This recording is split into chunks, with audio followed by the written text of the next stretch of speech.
हमारे प्रगतिशील किसानों के साथ मिलकर के इस व्यवस्था को अधिक से अधिक क्षेत्रफल की तरफ अग्रसर करेंगे,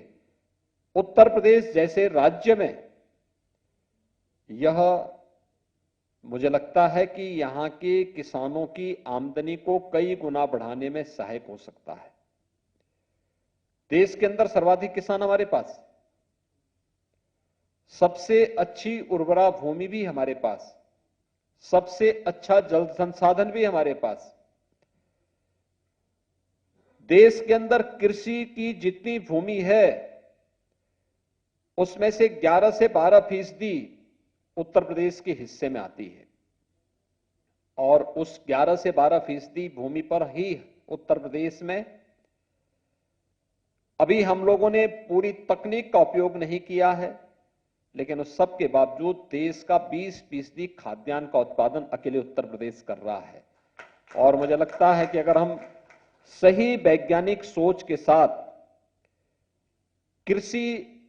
के आधुनिक तकनीक के साथ साथ प्राकृतिक खेती के इन सभी उपायों को भी उसके साथ लागू करना प्रारंभ कर देंगे तो उत्पादन तो हम बढ़ाने में सफल होंगे ही, लेकिन किसान की आमदनी को भी कई गुना बढ़ाने में यह निर्णायक साबित हो सकता है। एक चीज जो मुझे अक्सर देखने को मिलता है, हम लोग बचपन में जब खेतों में या कहीं किसी बगीचे में, पार्क में प्राकृतिक रूप से उगे हुए पुष्प तोड़ते थे या देखते थे तो उनकी खुशबू होती थी, दूर दूर तक खुशबू जाती थी। उत्तराखंड में तो फूलों की घाटी भी प्रसिद्ध है और यह मान्यता है कि वहां पर रात्रि के लिए किसी को रहने नहीं दिया जाता है, क्योंकि प्राकृतिक खेती के वहां पर जो यानी प्रकृति के द्वारा प्रदत्त पुष्पों से जो खुशबू आती थी इतनी ज्यादा आती थी कि रात्रि में वहां रुकने के लिए, इतने बड़े भूभाग में कोई व्यक्ति रात्रि को रुकेगा तो हो सकता है उसको कहीं नुकसान न हो, इसलिए वहां से उसको रात्रि में रुकने की मनाही प्रत्येक व्यक्ति के लिए वहां होती थी। आज हम देखते हैं जब हम केमिकल और फर्टिलाइजर से या पेस्टिसाइड से पुष्प का उत्पादन कर रहे हैं, हो सकता है उसकी साइज बड़ी हो गई हो लेकिन उसकी खुशबू गायब हो गई है। उसकी प्राकृतिक जो उसके अंदर एक गुण था वो उससे दूर हुआ है। ऐसे ही भोजन की स्वाद में भी हो सकता है खाद्यान्न बढ़ोतरी में हरित क्रांति ने सफलता प्राप्त की हो, लेकिन इसने स्वाद को कमजोर किया है। इसने तमाम प्रकार के अन्य दुष्परिणाम भी सामने लेके आए हैं। पंजाब से आप देखते होंगे कैंसर ट्रेन ही एक चलती है और यह बीमारी तेजी के साथ बढ़ती जा रही है। मुझे लगता है कि अगर मानवता की रक्षा करनी है और इस धरती तो उसके लिए हमें इस धरती माता की रक्षा करनी होगी, और धरती माता की रक्षा करनी है तो इसके लिए हमें प्राकृतिक खेती की तरफ जाना होगा। यही किसान के सतत और समान विकास का एक सबसे महत्वपूर्ण विकल्प वर्तमान में हम सबके सामने है। प्रधानमंत्री जी ने इस पर विशेष जोर दिया है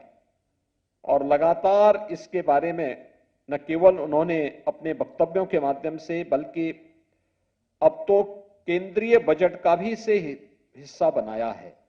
इसलिए हम सब अगर इसके साथ जुड़ते हैं तो उसके बहुत अच्छे परिणाम सामने आएंगे। उत्तर प्रदेश सरकार ने इस दिशा से 2020 में जो कार्यक्रम प्रारंभ किए थे, भारत सरकार ने गंगा के दोनों तटों पर 5-5 किलोमीटर के दायरे को इसके रूप में लेने के लिए एक विशेष अभियान को आगे बढ़ाया है। गंगा यात्रा के दौरान 2020 में भी राज्य सरकार ने इसके बारे में काफी जागरूकता के विशेष अभियान भी चलाए थे।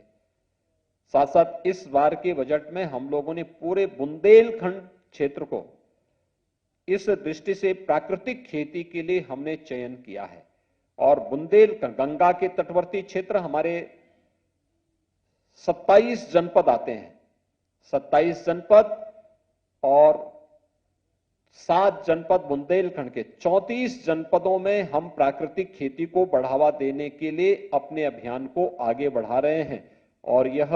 उत्तर प्रदेश में कृषि विभाग के द्वारा इसके लिए इस कार्यक्रम को आगे बढ़ाया जा रहा है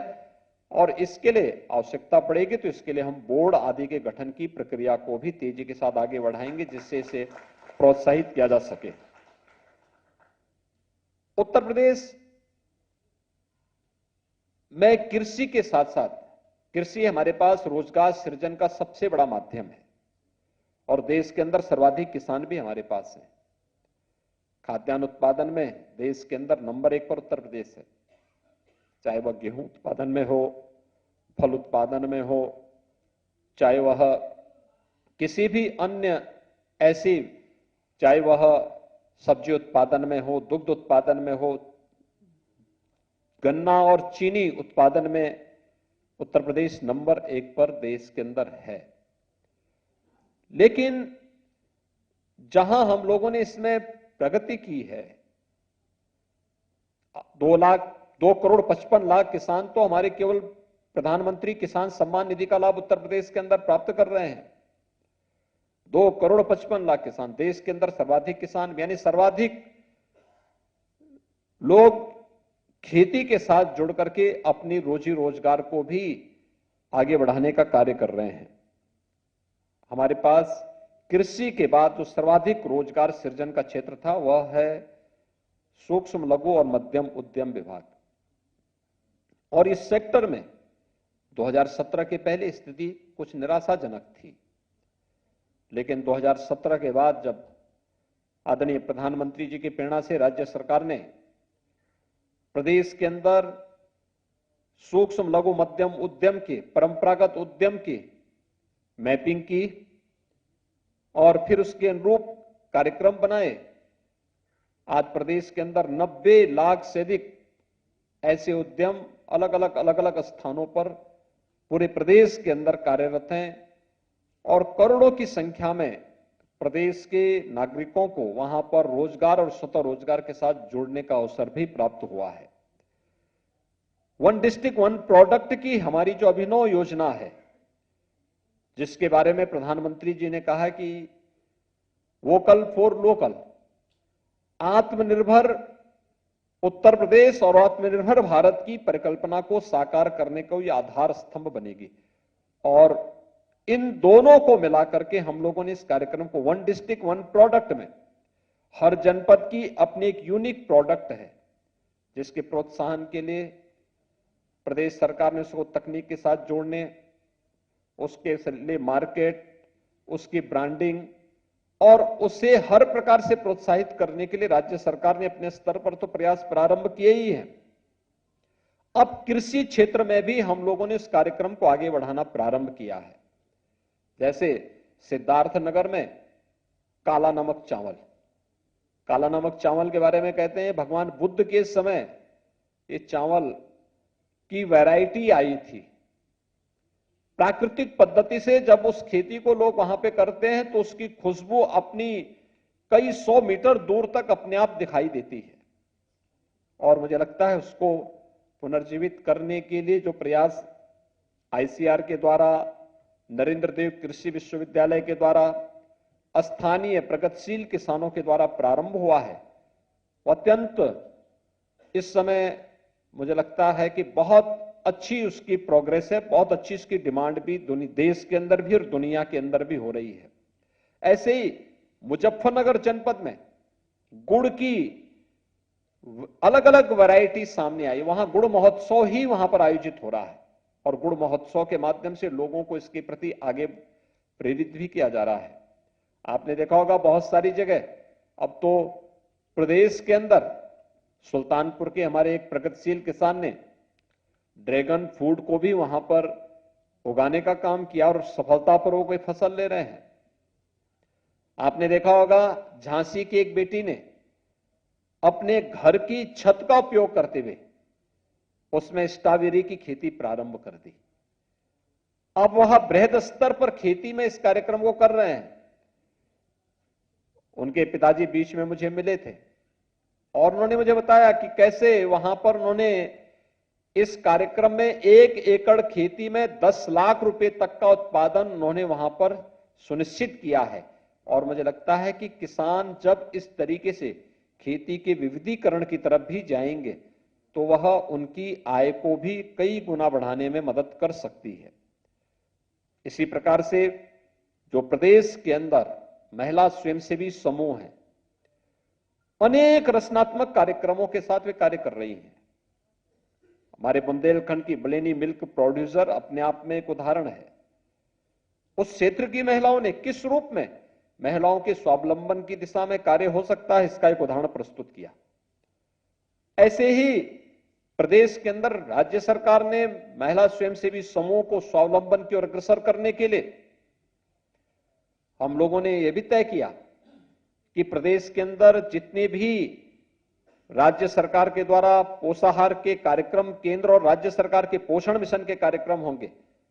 इसे महिला स्वयंसेवी समूह ही अपने अपने जनपदों में संचालित करेगी और सफलतापूर्वक वह कार्यक्रम प्रदेश के अंदर वर्तमान में लागू हुआ है। कहीं पर पब्लिक डिस्ट्रीब्यूशन सिस्टम में कहीं कोई किसी भी प्रकार का कोई शिकायत आती है तो हम लोग वहां पर राशन कोटे की दुकान को महिला स्वयंसेवी समूह को सौंप देते हैं। महिला स्वयंसेवी समूह ही उसको संचालित वहां पर करे। बहुत सारे ऐसे मॉडल हैं जिसको हम आगे बढ़ाने का कार्य कर सकते हैं और इसीलिए उत्तर प्रदेश जैसे राज्य में यहां के सतत और समान विकास के लिए प्राकृतिक खेती और सूक्ष्म लघु मध्यम उद्यम, ये दोनों मिलकर के इसको बहुत अच्छे मॉडल के रूप में प्रस्तुत कर सकते हैं। कृषि विभाग के द्वारा इस कार्यक्रम को सूक्ष्म लघु मध्यम उद्यम विभाग के साथ मिलकर के आगे बढ़ाने का कार्य किया गया है। मुझे पूरा विश्वास है कि हम मिलकर के इन सभी कार्यक्रमों के माध्यम से प्रदेश के प्रगतिशील किसानों को, प्रदेश के अधिक से अधिक लोगों को इसके साथ जोड़ करके इसके माध्यम से उत्तर प्रदेश के सतत और समान विकास की प्रक्रिया को आगे बढ़ाने का कार्य करेंगे।